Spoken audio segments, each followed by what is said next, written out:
602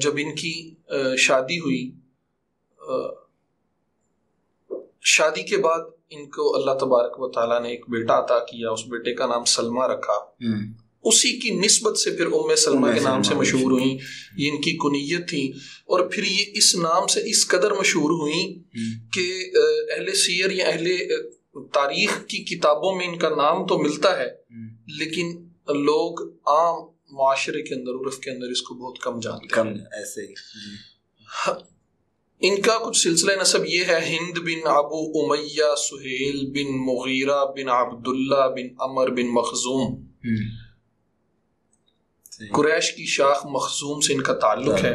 ان کی والدہ کا تعلق بنو فراس سے تھا، عاتقہ بنت فراس، عاتقہ بنت عامر بن ربیہ بن فراس۔ صحیح، ٹھیک۔ تو ان کی جو شادی ہوئی وہ عبداللہ بن عبد الاسد، وہ بھی بعد میں نبی کریم صلی اللہ علیہ وسلم کے پیارے صحابی بنے اور السابقون الاولون میں شامل ہوئے۔ سبحان اللہ۔ تو ان کے ساتھ نکاح ہوا، تو اس نکاح کے بعد جو ان کو بیٹا ہوا، اس بیٹے کا نام سلمہ رکھا، اور اسی کی نسبت سے پھر یہ ام سلمہ کے نام سے مشہور ہوئی۔ صحیح۔ اچھا صاحب، آپ مجھے یہ بتائیں کہ ام المومنین سیدتنا ام سلمہ رضی اللہ تعالی عنہ، آپ کا جو قبول اسلام کا واقعہ ہے اس کے متعلق کچھ؟ عثمان بھائی، السابقون الاولون، آپ نے خود ہی انٹرو میں فرمایا تھا کہ السابقون الاولون کا ایک خوبصورت موتی ہیں۔ جی جی، بے شک۔ 10 صحابہ کرام کے بعد اسلام قبول کیا تھا۔ اللہ، اس وقت ان سے پہلے 10 صحابہ کرام اسلام قبول کر چکے تھے، اور 10 صحابہ کرام کے بعد انہوں نے اسلام قبول کیا۔ اور انہوں نے اور ان کے جو خامن ہیں، جو ابو سلمہ کے نام سے مشہور ہوئے، عبداللہ بن عبد الاسد، ان دونوں نے اکٹھے ہی اسلام قبول کیا تھا۔ یہ اسلام قبول کرنے کے بعد نبی کریم صلی اللہ علیہ وسلم کے ساتھ شانہ بشانہ کھڑی رہیں، اور جو مسلمانوں پہ اس وقت قریش کے نے جو مظالم ڈھائے، اہل مکہ نے جو مظالم ڈھائے، یہ ان کا شکار ہوئیں۔ پھر جب ہجرت حبشہ کا حکم آیا تو اس میں پھر انہوں نے بھی ہجرت کی اپنے خامن کے ساتھ، کچھ عرصہ گزار کے آئیں، صاحب ہجرتین بھی ہیں، صحیح، کچھ عرصہ وہاں پہ گزار کے آئیں، اور پھر آ کے جب یہ ادھر ٹھہری ہیں مکہ مکرمہ کے اندر، تو مکہ مکرمہ کے اندر ٹھہری، کچھ عرصے بعد ہی پھر ہجرت مدینہ کا حکم آ گیا۔ تو اہل سیر نے لکھا ہے کہ خواتین میں سے یہ پہلی خاتون تھی جو مدینہ منورہ ہجرت کر کے پہنچی تھی۔ صحیح۔ ان کی جو ہجرت کا واقعہ وہ بھی بڑا دلچسپ ہے۔ جی ایسے میں پوچھنے والا تھا آپ سے۔ وہ بڑا دلچسپ واقعہ ہے کہ جو ان کے خامن تھے ابو سلمہ، وہ ان کو چھوڑ کے چلے گئے تھے۔ ان کے قبیلے کی مزاحمت کی وجہ سے قبیلے والوں نے روک لیا، ان کے بیٹے سلمہ کو ان سے چھین لیا گیا، ان کو روک لیا گیا، تو وہ ان کو چھوڑ کے چلے گئے، حضرت ابو سلمہ چلے گئے۔ تو یہ مطلب اس وقت پھر وہاں سے نکلتی اور ابتح کے مقام پہ جا کے روتی رہتی، وہاں پہ بیٹھ کے روتی رہتی۔ تو ایک دن کوئی 7-8 دن گزرے تھے، تو انہی کے خاندان میں سے ایک شخص نے ان کو دیکھا کہ وہاں پہ بیٹھ کے یہ رو رہی ہیں، تو وہ ان کو تو سبب پتا تھا کہ کیوں رو رہی ہیں۔ وہ پھر ان کے خاندان کے پاس آئے اور ان کے ساتھ آ کے مکالمہ کیا، اور انہیں کہا کہ آپ یہ ظلم نہ کریں، ایک تو ان کے بچے کو ان کے حوالے کریں اور ان کو جانے دیں اپنے خاوند کے پاس، انہیں جانے دیں۔ تو پھر ان کی بات ان کے خاندان والوں نے مانی اور ان کے بیٹے کو حوالے کیا۔ ان کے بیٹے کو حوالے کیا تو وہ ان کو ساتھ لے کے پھر وہاں سے اکیلی نکل پڑی۔ اچھا، جب یہ تنعیم کے مقام پہ پہنچی نا، تو وہاں پہ ان کو ایک شخص ملے، وہ بھی بعد میں اسلام قبول کیا، عثمان بن طلحہ، نبی کریم صلی اللہ علیہ وسلم کے بڑے جلیل قدر صحابی ہیں۔ وہ اس وقت بیت اللہ کی چابیاں جو تھی نا، وہ ان کے پاس ہوتی تھیں، یہ وہی خاندان ہے۔ صحیح۔ تو چابی وہ اس کے بیت اللہ کے وہ چابیاں ان کے پاس ہوتی تھیں، منتظم بھی تھے۔ تو انہوں نے دیکھا کہ تنعیم کے مقام پہ یہ اکیلی ان کے ساتھ بچہ اٹھایا ہوا، تو انہوں نے پوچھا کہ آپ کدھر جا رہی ہیں؟ تو کہا کہ میں اس طرح مدینہ منورہ جا رہی ہوں۔ کہا تم اکیلی جاؤ گی؟ کہا میں اکیلی جاؤں گا۔ کہا نہیں، ایسا نہیں ہو سکتا۔ اہل عرب تھے نا، غیرت مند تھے۔ پھر تو انہوں نے پھر اونٹ کا انتظام کیا اور اس کے اوپر وہ رکھا کجاوا، وہ یہ اس کے اندر سوار ہو گئی، وہ آگے سے رسی پکڑ کے چل پڑتے۔ جہاں پہ قیام کرنا ہوتا ہے وہاں پہ وہ اونٹ کو نیچے بٹھاتے اور خود دور جا کے ایک درخت کے سائے میں بیٹھ جاتے ہیں. صحیح. اور حضرت ام سلمہ فرماتی ہیں کہ جب یہ قباء کے مقام پہ پہنچی تو وہ قباء تک چھوڑ کے پھر واپس آ گئی. حضرت ام سلمہ فرماتی ہیں کہ میں نے اپنی زندگی میں اتنا شریف النفس انسان نہیں دیکھا اس سے پہلے. صحیح. تو یہ کچھ اس طرح انہوں نے ہجرت کی اور یہ ایسا اس میں ہمارے لیے ایک سبق بھی ہے کہ آج کل کے جو نئی نئی ریسرچیں لوگ قائم کرتے ہیں نا وہ ذرا اس واقعے سے سیکھیں کہ حضرت عثمان بن طلحہ رضی اللہ تعالیٰ عنہ نے ام المومنین کی خدمت اس وقت کی جب ابھی ان کے سر پہ یہ تاج نہیں رکھا گیا تھا, اور اللہ تعالیٰ نے ان کو انعام یہ دیا کہ آج تک خانہ کعبہ کی چابی جو ہے وہ ان کے خاندان کے اندر ہی ہے.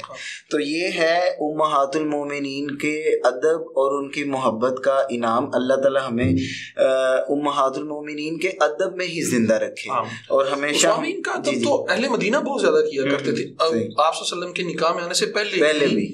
بس یہ اللہ تبارک و تعالیٰ نے عزت دینی تھی نا, اور اللہ تبارک و تعالیٰ نے انتخاب کیا تھا کہ اپنے پیارے محبوب کے لیے کس خاتون کا انتخاب, یہ تو اللہ کا انتخاب ہے نا. بالکل. تو وہ جب قباء کے مقام پہ پہنچے تو لوگوں نے پوچھا جب ان سے, تو انہوں نے کہا کہ میں ابو امیہ کی صاحبزادی ہوں, بیٹی ہوں. تو لوگ یقین نہیں کرتے تھے. صحیح ہو. تو جب وہ کچھ عرصے بعد کچھ مدینہ کے کچھ لوگ حج کے لیے جب روانہ ہونے لگے تو خط لا کے دیا, کہا کہ یہ میرے ابا کی خدمت میں پیش کرنا. تو تب لوگوں کو یقین آیا کہ یار یہ تو واقعی ابو امیہ کی بیٹی ہے. تو اس کے بعد پھر ان کا احترام مزید بڑھ گیا تھا. صحیح ہو گیا. اچھا صاحب آپ مجھے بتائیں کہ ام المومنین سیدتنا ام سلمہ سلام اللہ علیہا, ان کا نکاح پاک رسول پاک صلی اللہ علیہ وآلہ وسلم سے کب ہوا, کب ان کے سر پر ام المومنین کا تاج رکھا گیا؟ عثمان بھائی جب یہ مدینہ منورہ میں انہوں نے ہجرت کی, ان کے خاوند ساتھ تھے, پھر وہ جنگ بدر میں بھی شریک ہوئے, غزوہ احد میں بھی شریک ہوئے. غزوہ احد کے اندر انہیں کافی زیادہ زخم لگے, وہ ان زخموں کی وجہ سے کافی زخمی ہو گئے. تو وہ بستر مرگ پہ تھے, ایک اچانک زخم جو تھا وہ پھٹ گیا, اس زخم کی مطلب وہ خراب ہو گیا. اگر آج کی جدید دور میں ہم بات کریں تو وہ زخم خراب ہوا تو پھر اسی کی وجہ سے ان کا وصال ہو گیا. تو جب وصال ہوا تو یہ خود نبی کریم صلی اللہ علیہ وسلم کی بارگاہ میں حاضر ہوئی اور بتایا کہ اب ابو سلمہ کا انتقال ہو گیا, اور بہت زیادہ پریشان تھیں. آپ صلی اللہ علیہ وسلم ان کے گھر تشریف لے کے گئے. جب آپ صلی اللہ علیہ وسلم تشریف لے کے گئے تو ایک بڑی عجیب کیفیت تھی, آہ و بکا تھی, اور انتہائی غمگین, ہر بندہ ہر آنکھ اشکبار تھی. تو ان کی زبان سے نکلا کہ ہائے غربت میں یہ کیسی موت آ گئی. اس وقت فاقے تھے, باپ کا سایہ تو تھا نہیں, پیچھے سپورٹ تھی نہیں, تو خاوند کے ہی سر پہ سارے معاملات تھے. تو فرمانے لگی کہ ہائے غربت میں یہ کیسی موت آ گئی. آپ صلی اللہ علیہ وسلم نے سنا تو آپ صلی اللہ علیہ وسلم نے کہا کہ ام سلمہ صبر کرو, اور صبر کرنے کے بعد آپ صلی اللہ علیہ وسلم نے کہا کہ اللہ سے دعا کرو کہ اللہ تعالیٰ ان کی مغفرت فرمائے اور تمہیں اس سے بہتر جو ہے وہ اس کا نعم البدل. تو وہ فرماتی ہیں کہ مجھے اس وقت آپ صلی اللہ علیہ اس وقت تو صدمے میں تھیں, تو آپ صلی اللہ علیہ وسلم کی بات پہ غور نہیں کیا, توجہ نہیں کی, پریشانی کے عالم میں اس بات کے جملے کو نہیں سوچا. آپ صلی اللہ علیہ وسلم نے بڑے تمام کے ساتھ جنازہ پڑھایا, اور آپ نے شاید یقیناً آپ کے بھی مطالعہ سے یہ بات گزری ہوگی, آپ صلی اللہ علیہ وسلم 9 تکبیریں کہیں. اچھا صحیح, 9 تکبیریں کہیں ان کے جنازے میں. اور جب آپ صلی اللہ علیہ وسلم نے اسلام پھیری تو صحابہ نے پوچھا کہ یا رسول اللہ علیہ وسلم کہیں صحف تو نہیں ہوا؟ تو آپ صلی اللہ علیہ وسلم نے فرمایا نہیں, اللہ کی قسم یہ وہ شخص ہے کہ اس پہ 1000 تکبیریں بھی کہیں جائیں تو اللہ اللہ اللہ اللہ. تو جب آپ صلی اللہ علیہ وسلم یہ اس وقت حاملہ بھی تھی تو وضع حمل ہوا, صحیح, تو عدت پوری ہوئی. تو سب سے پہلے سیدنا ابوبکر صدیق رضی اللہ عنہ نے پیغام نکاح بھیجا, ان کی خواہش تھی, انہوں نے قبول نہیں کیا. کہتی پھر میں نے اللہ سے دعا کرنی شروع کی, اور آپ صلی اللہ علیہ وسلم کی وہ حدیث میرے ذہن میں آئی, آپ صلی اللہ علیہ وسلم کا مبارک ارشاد میرے ذہن میں آیا کہ اللہ سے کہو کہ اللہ مجھے اس سے بہتر نہیں بدل دے. فرماتی ہیں کہ جب میں یہ دعا کرنے لگی تو میرے ذہن میں خیال آیا کہ بھلا اس سے بھی کوئی بہتر ہو سکتا ہے, ابو سلمہ سے بھی کوئی بہتر ہو سکتا ہے. پھر کہتے ہیں ذہن میں دوسرا خیال یہ آیا کہ اگر آپ صلی اللہ علیہ وسلم نے کہا ہے تو یقیناً اس میں کوئی حکمت ہوگی, تو آپ صلی اللہ علیہ وسلم کے کہنے کی وجہ سے اللہ سے دعا مانگی. تو جب آپ صلی اللہ علیہ وسلم نے نکاح کا پیغام بھیجا تو کہتی پھر مجھے اندازہ ہوا کہ ابو سلمہ سے بہتر. سبحان اللہ سبحان اللہ بھائی کیا کہنے. تو اس میں ایک روایت یہ آتی ہے کہ ان کے اپنے صاحبزادے, ان کا نام بھی عمر تھا, عمر جی, انہوں نے ہی ان کا جو ہے وہ نکاح پڑھایا تھا اور آپ صلی اللہ علیہ وسلم نے انہی کے ہاتھ پیغام نکاح بھیجا تھا. لیکن بعض اہل سیر نے یہ بھی لکھا ہے کہ ان کے اپنے صاحبزادے اس وقت چھوٹے تھے تو سیدنا عمر بن خطاب رضی اللہ عنہ کے ہاتھ آپ صلی اللہ علیہ وسلم نے پیغام بھیجا تھا. واللہ عالم بالصواب. تو اس طرح یہ جب نکاح ہوا تو آپ صلی اللہ علیہ وسلم نے نکاح کے بعد ان کو پھر 2 چکیاں, ایک گھڑا اور ایک چمڑے کا تکیہ عنایت فرمایا. اور آپ صلی اللہ علیہ وسلم نے اپنی دیگر جتنی بھی ازواج تھیں سب کو یہی چیزیں عطا کی تھیں. آپ صلی اللہ علیہ وسلم کو ان سے بے حد محبت تھی, آپ نے ذکر بھی کیا. بے شمار ان کے واقعات ہیں. صحابہ کرام کے ازواج مطہرات کے اندر دو گروہ تھے. ایک سیدنا عائشہ صدیقہ رضی اللہ تعالیٰ عنہ, ان کی سربراہ ان گروہوں کی آپس میں. تو ایک کی سیدنا ام سلمہ تھیں.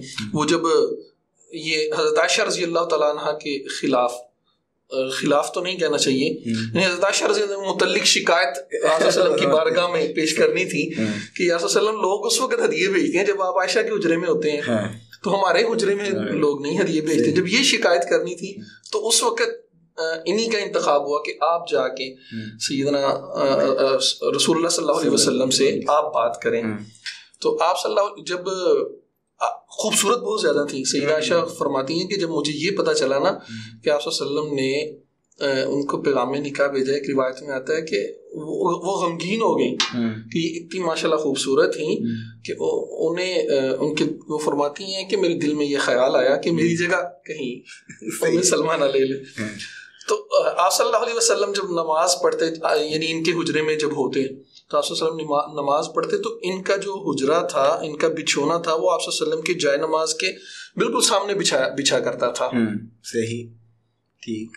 تو یہ محبت کا مختلف. اور آپ سب اگر ہم غور کریں اپنے پچھلے جب بھی ہم نے امہات المومنین کا ذکر خیر اور ذکر پاک کرنے کی سعادت حاصل کی, تو میں نے ایک چیز بڑی نوٹ کی ہے کہ اب آج بھی جب میں آ رہا تھا تو میں پڑھ رہا تھا راستے میں کہ جب سیدہ ام سلمہ سلام اللہ علیہا کے جو فضائل ہیں وہ بی بی عائشہ بیان فرما رہی. جب ہم نے حضرت سودا سلام اللہ علیہا کا ذکر پاک کرنے کی سعادت حاصل کی, اس وقت بھی ہم نے آپ سے بھی یہ سیکھا اور پڑھا بھی کہ ان کے لیے جو ان کے جو فضائل ہیں وہ سیدہ عائشہ صدیقہ فرما رہی ہیں.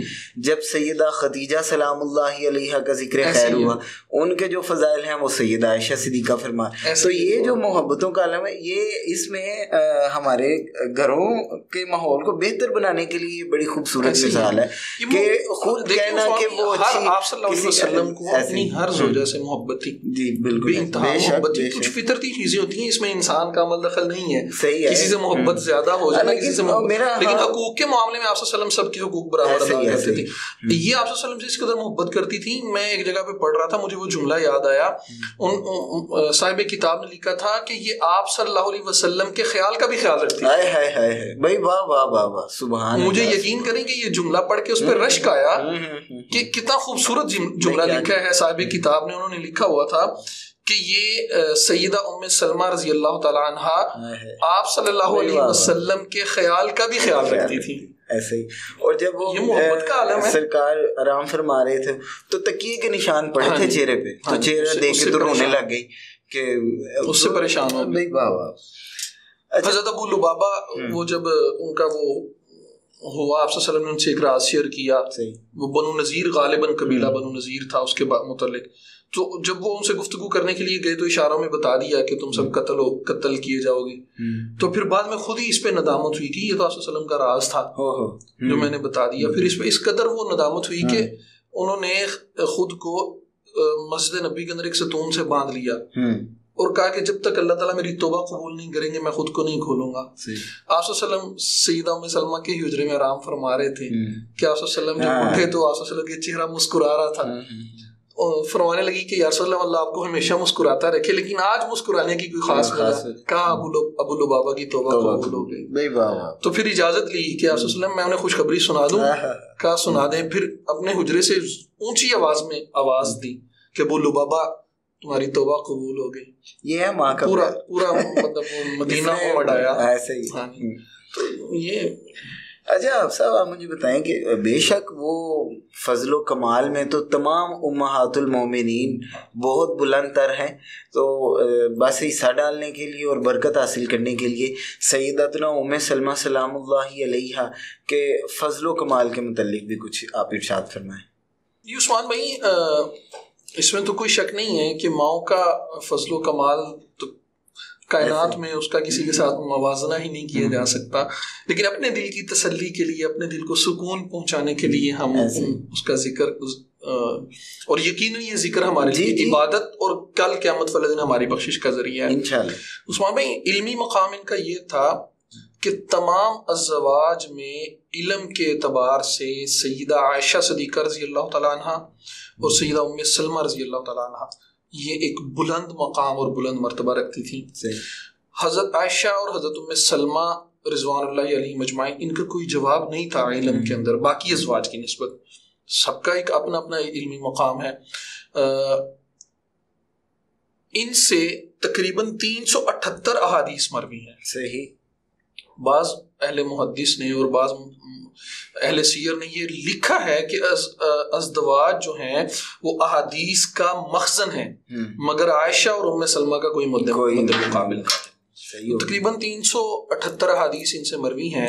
حضرت ابو ہریرہ اور حضرت ابن عباس رضی اللہ تعالیٰ عنہ جو علم کے دریا، علم کے سمندر تھے، وہ بھی ان سے فیض حاصل کرتے تھے، ان کے سمندر سے فیض حاصل کرتے تھے. تو قرآن پاک بہت اچھا پڑھتی تھی اور نبی کریم صلی اللہ علیہ وسلم کی قرات پر قرات کیا کرتی تھی. واہ واہ واہ سبحان. یعنی آپ صلی اللہ علیہ وسلم جس انداز میں آپ صلی اللہ علیہ وسلم قرات کرتے تھے، بیائی ہی اس انداز میں یہ قرات فرماتی تھی. ماشاءاللہ سبحان. حدیث کا شوق یہ تھا کہ ایک دفعہ یہ اپنے بال بنوا رہی تھی، بال، تو آپ صلی اللہ علیہ وسلم مسجد کے اندر تشریف لائے اور ممبر پہ کھڑے اور خطبہ دینا شروع کیا. جب آپ صلی اللہ علیہ وسلم نے کہا نا یا ایھا الناس، تو وہیں پہ جلدی سے اپنے بال سمیٹے، سب کچھ چھوڑا اور اٹھ کے کھڑی ہو گئی اور حجرے کے ساتھ مطلب پاس جا کے کھڑی ہو گئی اور آپ صلی اللہ علیہ وسلم کا خطبہ سننا شروع کر دیا اور وہیں پہ کھڑے ہو کے سارا خطبہ سنا.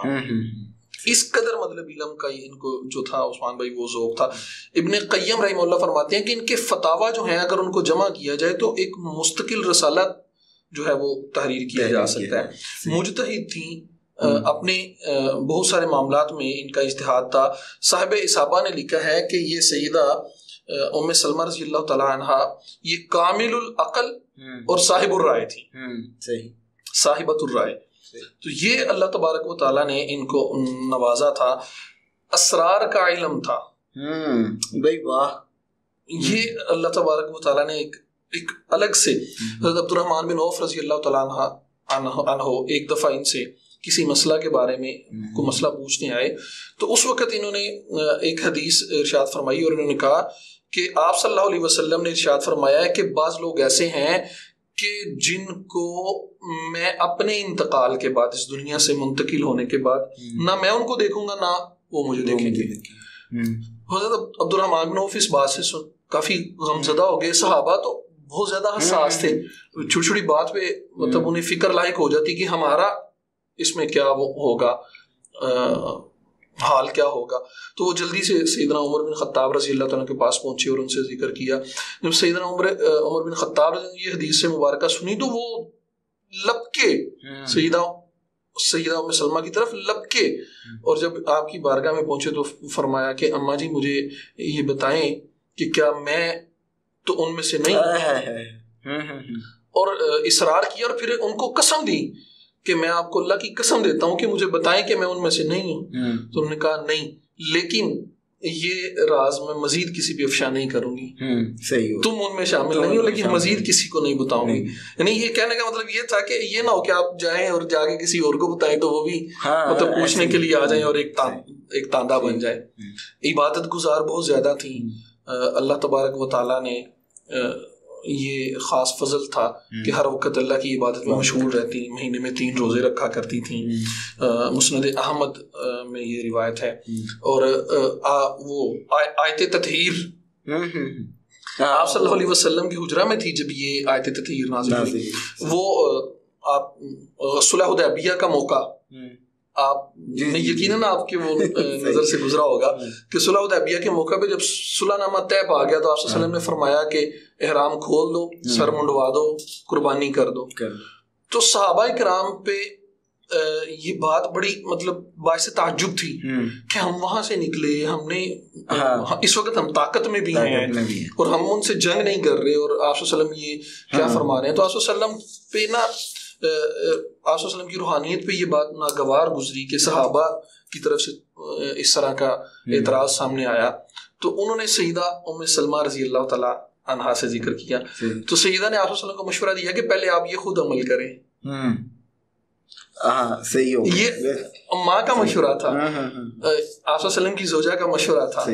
تو مشورہ دیا کہ آپ خود عمل کریں. آپ صلی اللہ علیہ وسلم نے پھر اپنا سر کا حلق کروایا اور پھر احرام کھولا اور قربانی کی. جب دیکھا تو پھر اس طرح مطلب وہ ہوئے سارے صحابہ کرام لبکے کہ وہ پھر ایک رش مطلب بند گیا, جلدی جلدی سب نے پھر وہ کروائے.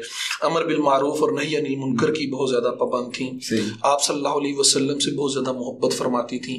آپ صلی اللہ علیہ وسلم کے موئے مبارک انہوں نے سنبھال کے رکھے ہوئے تھے اور ان کو تبرک کے طور پہ سنبھال کے رکھے تھے, اور لوگوں کو ان کی زیارت کروایا کرتی تھی باقاعدہ ان کو زیارت کروایا کرتی تھی.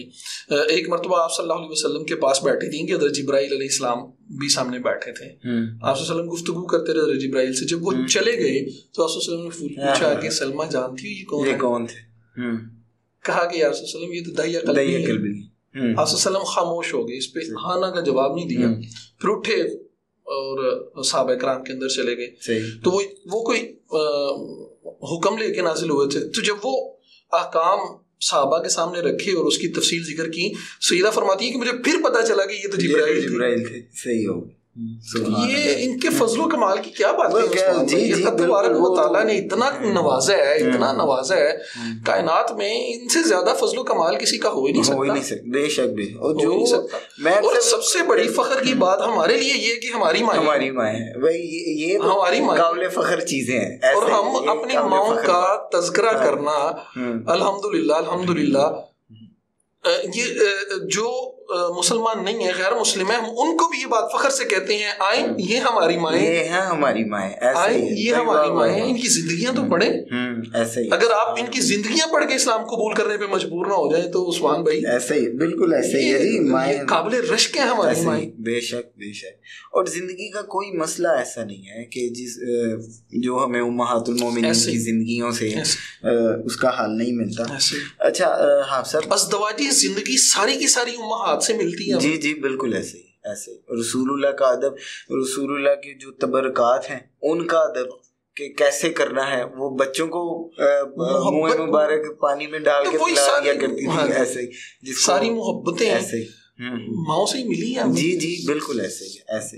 اور یہ ان کے ذکر پاک کی ایک ایسی برکت ہے کہ میں نے پچھلے پروگرام میں بھی عرض کیا تھا کہ آپ نے مشاہدہ کیا ہوگا کہ جب ہم بالخصوص, ویسے تو تمام ذکر خیر جو ہے بے شک, لیکن بالخصوص جب ماؤں کا ذکر کر رہے ہوتے ہیں تو تھوڑی دیر کے لیے دل سے غم اور دکھ درد جو ہے نا وہ بالکل علیحدہ ہو جاتے ہیں. وہ ایسا لگتا ہے کہ بس یہ وقت کبھی ختم نہ ہو اور ہم اپنی پیاری ماؤں کا تذکرہ کرتے رہیں. اچھا آپ صاحب, آپ مجھے یہ بتائیں کہ سیداتنا ام سلمہ سلام اللہ علیہا, ان کے متعلق کہا جاتا ہے کہ ان کی عمر ماشاءاللہ سے بہت لمبی تھی اور سب سے آخر میں ان کا وصال ہوا. تو سیدہ سلام اللہ علیہا کا وصال پاک کب ہوا اور یہ کہاں رہا؟ تقریباً 84 سال تقریباً انہوں نے عمر مبارک پائی. 602 عیسوی میں ان کا ولادت ہوئی تھی اور 63 ہجری میں.